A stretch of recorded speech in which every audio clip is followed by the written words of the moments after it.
これまでエギングについて基本的なことから実践まで話をしてきました。最後のパートとして今シーズンこそ確実に釣れるようにサポートします。今回の動画はアオリイカ春と秋シーズンの具体的な攻略法実調編と題して盛りだくさんの内容で解説します。エギングの知識やテクニックもより確実なものとなるように勉強しましょう。今回の結論は次の通りです。分かっているようで忘れている。今回の目次です。確実に底を取ることが重要。春イカの攻略法。春イカのポイント。夜の大型狙いについて。夜イカの攻略方法。日中の下見が大事。狙いは夕方から。やりとりは落ち着いて行う。秋は入門に最適な季節。秋イカの攻略法。秋イカのポイント。見えイカ釣りはエギングの醍醐味。見えイカの誘い方。タックルを再確認してみる。風が強い時の対処。先行者がいる場合の対処。根がかり対策。それでは始めていきましょう。確実に底を取ることが重要。春は産卵を控えた大イカが釣れるシーズンです。キロオーバーは愚か、ところによっては 4kg から 5kg、それ以上のサイズまで狙えます。そんな春イカのシーズンは2月頃からスタートします。とは言っても、これは黒潮の影響が強い紀伊半島先端や南西諸島でのことになります。要は水温が大事で、目安は16度を超えてくると釣果も安定するとされています。深場にいたアオリイカが産卵行動のために岸寄りの浅場に上がってくるためです。地域によりますが、浅場というのは水深15メートルくらいまでのことを言います。時期によっては60メートルより深いところにもいるようなアオリイカにとっては十分浅場になります。例えば紀伊半島なら季節が移り変わって水温が上昇するのに合わせて2月に南紀で釣れ始め、そこから6月の紀北まで釣れるポイントも北上するのが例年の傾向です。関東の場合、16度を超えるのは4月頃になります。イカが浅場へと上がり、安定して釣果が出るのはゴールデンウィーク前後からで、産卵行動自体は17度から18度になる6月頃にピークを迎えます。産卵行動は遅い地域では7月頃まで続き終了します。よって春イカは狙い方も産卵絡みのものになります。狙いのポイントは産卵場所である浅場の海藻や根の周りになります。深場が隣接しているとなお良いです。また春イカは底付近にいてあまり上の層まで餌を追わない傾向があるので、エギはポールさせるごとにきっちり着底させるのがセオリーです。イカが底付近にいるならズル引きという手段も考えられそうですが、これはそれほどよくありません。もちろん釣れなくはないのですが、根がかりが頻発することと、エギが繁茂する海藻に隠れてイカに発見されにくいという欠点があります。しっかりしゃくって藻の頭よりも高くエギを跳ね上げることでイカにアピールすることが大事です。春イカの攻略法。春はとにかく底を狙うのがセオリーです。秋のようにイカが浮いているシチュエーションはよほど小魚が浅場に入っているような時を除いてあまり遭遇することはありません。しゃくりは強く高くが理想的です。エギをしゃくったら着底、しゃくったら着底と一回一回丁寧に繰り返しましょう。足元まで気を抜かずに誘い続けることも大事です。ポール後は必ずエギを着底させることが大切です。しっかり高くエギを跳ね上げましょう。着底させずに次のしゃくりを行うのはよくありません。時には海底でエギをステイさせるのも効果的です。夕間詰めに実績。水温16度以上が春イカ接岸の条件とされています。シーズン初期は太陽によって最も海が温まる時間帯、つまり夕間詰めに釣れる確率が上がります。海藻は除去する。海藻がかかったらすべてカンナから取り去るようにしましょう。そのままだとエギが不自然な動きになってしまいます。使い古しの歯ブラシを用意しておくと掃除しやすくなります。春イカのポイント。藻場。アオリイカはアマモやカジメなどの海藻の根元に産卵するので、その周りが狙い目です。ただし、藻の中を直撃すると根がかりが頻発するので注意しましょう。船道。船道はアオリイカが沖の深場から浅場へ上がってくる道でもあります。両サイドの駆け上がりで根や海藻があるような場所は一級のポイントになります。沈み根。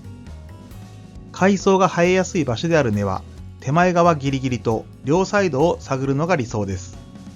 沖側は根がかりのリスクが高まります。偏光グラスで広がり方を確認しましょう。夜の大型狙いについて、春の大型イカを狙うベテランの間で静かに行われているのが夜エギングです。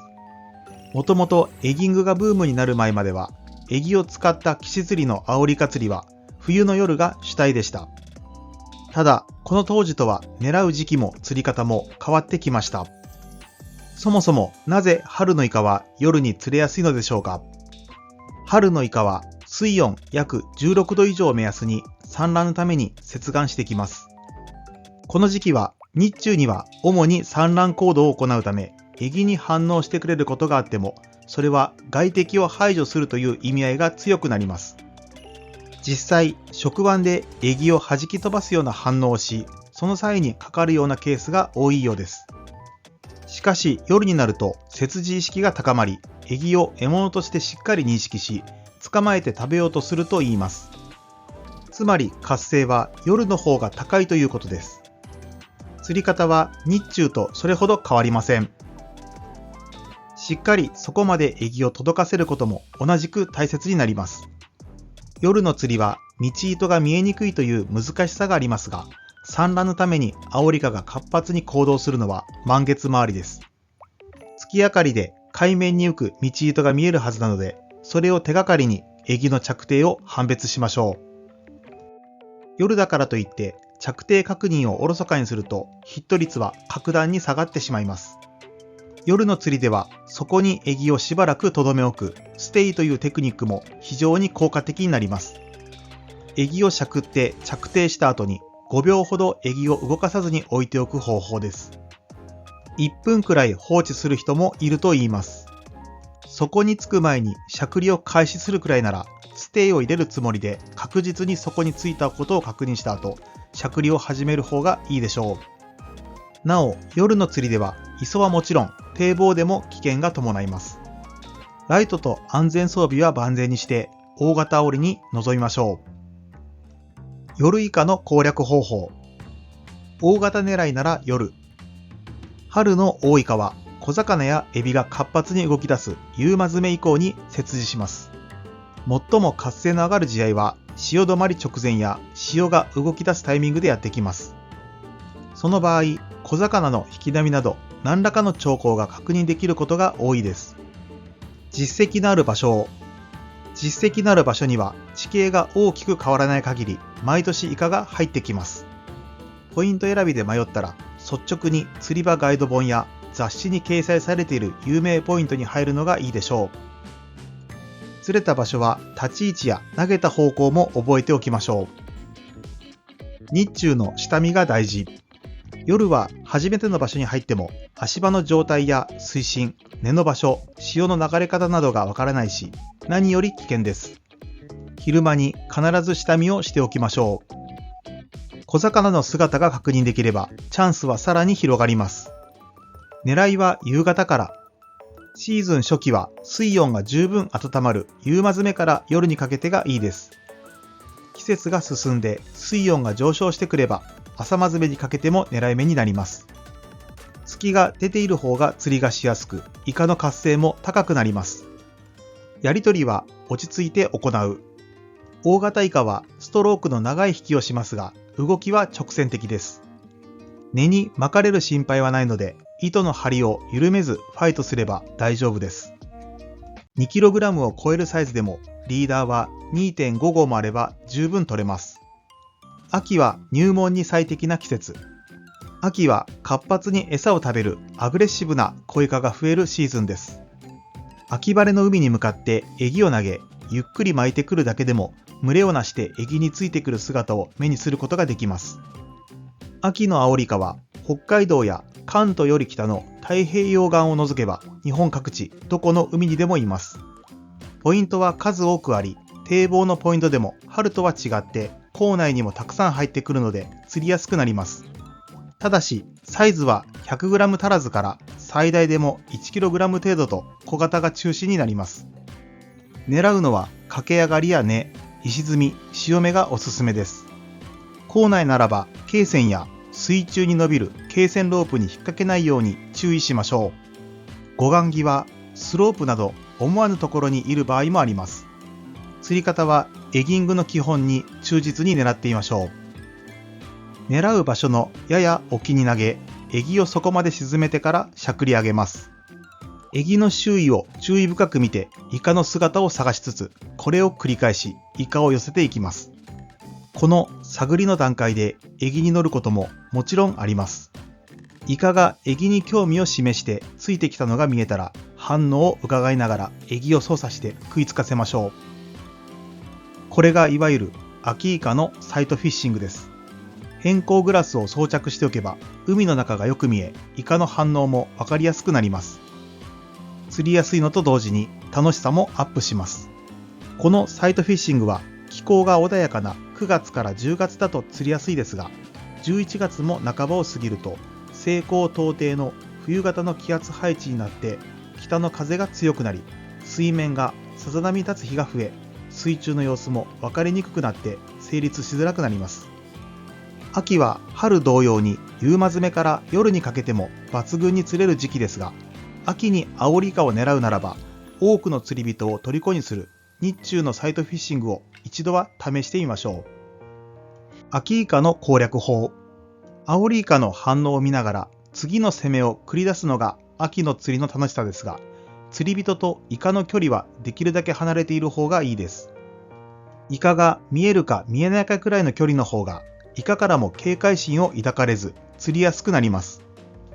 釣り人との距離。ターゲットの数が多い時期なので、仲間となら並んで釣っても十分釣りになりますが、他のアングラーとの距離は少なくとも10メートルは空けるのがマナーです。先行者でポイントが混んでいるなら無理に入らず他へ移動しましょう。墨は警戒信号。イカの墨は他のイカに危険を知らせる作用があります。群れが固まっているところでイカをかけ、墨を吐かれると他のイカが警戒します。足元付近にいるイカ、もしくは塩霜のイカから順に狙うと影響は最小限で済みます。秋イカのポイント。堤防先端。潮通しが良く、アオリイカの餌となる小魚が集まりやすくなります。潮目が寄っていれば、その付近も積極的に狙ってみましょう。広範囲に探ってみるのがポイントです。小磯。週末の堤防は家族連れで賑わいますが、アクセスが良くても小磯となると途端に釣り人が減ります。渡船を利用する沖磯も狙い目ですが、そちらは本格装備で挑む必要があります。港内。波穏やかな港内にも秋はイカが入ってきます。一通り探ったら一箇所で粘らず乱眼するのが釣果を伸ばすコツになります。胴体がコロッケの大きさに満たないような小型は資源保護のためにも逃がしてあげましょう。離す際はイカに手を触れずエギを持ってひっくり返します。見えイカ釣りはエギングの醍醐味。秋イカの釣りではやはりイカの動きを見ながら次の誘いの手を繰り出すサイトフィッシングをやる機会が多くなります。エギに対するイカの反応は魚類とはまた違ったユニークなもので、それを見ながら興奮できるサイトフィッシングは日中エギングの醍醐味です。ここではそんな寄ってきた見えイカをいかにかけるかに焦点を当て解説していきます。まずエギを沈め、しゃくり上げ、テンションフォールを繰り返します。その基本パターンで足元までついてきたもののなかなか乗らないイカに対してはエギをピックアップしてもう一度誘い直してみましょう。寄ってきたイカがどこにいるかを目で確認し、そこよりも沖に投げます。イカの真上に着水して脅かすことがないように、できれば5メートル以上は離して着水させましょう。自分からイカまでの距離が10メートル以内の近距離なら、正確にふんわり落とせるアンダーハンドキャストで投入すると効果的です。高い打点から放出するオーバーヘッドキャストだと、着水のインパクトがどうしても大きくなりすぎる場合があります。エギが着水したら、程よいところまで巻いてきて、テンションフォールで沈めます。食いつかなければしゃくり上げて誘い、イカの反応を見ながら再びそこまでフォールさせることを繰り返します。しゃくりの際にはエギが水面から飛び出すと警戒されるので、力加減には注意しましょう。もし足元までイカがエギについてきて抱きそうな雰囲気があるのであれば、竿を沖へと伸ばし、道糸を張ってエギが宙吊りになった状態で軽くちょんちょんと動かし止めてみましょう。これを中層から底までレンジを変えたりしながら行います。ずっと止めていても OK です。ひたすらこうしていると、ゆっくりゆっくり近づいてアタックしてくる場合もあります。それでもダメなら道糸を緩め、フリーフォールさせてそこまで追いかけさせましょう。そこに着いたらエギをしゃくり上げてイカを浮上させ、今度はテンションフォールさせます。一杯のイカを仕留めるためにどこまで粘るかは場合によりますが、たまに10分くらい頑張ると取れることもあるので、諦めずにやってみるのもいいでしょう。イカがエギにアタックしてきた瞬間を目で見て合わせる場合には、得てして早合わせになることが多くなります。焦らず一呼吸待つのも肝心です。イカとエギが重なった瞬間に合わせるのでは、すっぽ抜けてしまうことがよくあるので、イカがエギをしっかり抱いて走ったところでロッドを立てて合わせるようにしましょう。エギにアタックするところまで持ち込めないときには、エギを交換するのも常套手段です。まずサイズを落としてみて、それでもダメなようなら、もし明るい色を使っている場合は渋い色やナチュラル系に変えてみましょう。テクニックを一通り試し、エギを交換してもダメなら、それ以上深追いしても時間の無駄です。活性のいい別のイカを探しに次のポイントへ移動しましょう。見えイカの誘い方。秋のイカは浮きがちですが、それでもエギは海底まで沈めるのが基本です。海底はイカが餌を追い詰めるための行き止まり的役目を果たす重要な捕食場所であります。しかし、イカの反応次第では沈めていく途中でしゃくり直しても構いません。そのあたりの機微は実際にイカと渡り合う経験を積んで身につけていきましょう。できるだけイカから離れた位置に投げる方が警戒されにくくなります。表層から中層でのステイが効果的なことも多いです。しゃくりで誘ってからテンションフォールで食わせてみましょう。エギの上方に黒く見える影。これがイカです。イカとエギの位置関係を明確にするために目立つ色のエギを選ぶといいでしょう。イカが乗ればエギが消えます。アオリイカは獲物を背後から襲って捕まえた後、横抱きに持ち替えて食べます。初期段階で当たりを察知してかける。これが理想的です。粘って取った一杯は非常に嬉しいものです。タックルを再確認してみる。本当に快適な環境でエギングができることはあまりありません。春や晩秋はエギングの大敵である風が強く吹く日が多いし、調光日が曇りや雨なら水中が見づらく、サイトフィッシングはやりにくくなります。